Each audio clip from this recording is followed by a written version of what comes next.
80,000 முதுநிலை ஆசிரியர்கள் தமிழில் தோல்வி அடைவதாகவும் 50,000 பேர் தமிழ் தேர்வு எழுத வருவதில்லை எனவும் விமர்சித்த சீமான் தமிழ்நாட்டில் தங்கிலீஷ் தான் வளர்க்கப்படுவதாக குற்றம் சாட்டினார். விஜயகாந்தின் 2ஆம் ஆண்டு நினைவு தினத்தை ஒட்டி அவரது நினைவிடத்தில் மரியாதை செலுத்திய பின் பேட்டியளித்த சீமான் செய்தியாளர்களின் கேள்விக்கு ஆவேசமாக பதிலளித்தார். வளர்த்ததை எங்க சொல்லுங்க? 85,000 பேர் முதுநிலை ஆசிரியர்கள் தமிழ்ல தோல்வி விடுறாங்க. வளருதா? 50,000 பேர் 10ஆம் வகுப்புல தமிழ் தேர்வு எழுத வராம போயிடுறாங்க, தோத்து போகுது. தமிழ் பேச தெரியுதா? வேற மொழி வளர்க்கப்படுதா? ஆங்கில தங்கிலீஷ் வளர்க்கப்படுதுல. ஜனநாயகன் இசை வெளியீட்டு விழாவில் விஜய் தனது ரசிகர்களுக்காக பேசியதாகவும் அவர் பேசியதை கேட்க தனக்கு நேரமில்லை என்றும் சீமான் கூறினார்.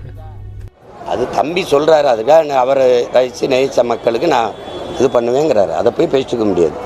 அவ்வளவு இவர் நினைக்கிற அவர் பேசுறதில்ல, அவ்வளவு நேரம் அண்ணனுக்கு இல்லை. அவர் பேசுறதெல்லாம் கேட்குது. பிளே ஸ்டோர் மற்றும் ஆப் ஸ்டோரில் இருந்து பாலிமர் செயலியை QR கோடு மூலம் பதிவிறக்கம் செய்யுங்கள். செய்திகளை உடனுக்குடன் பெறுங்கள்.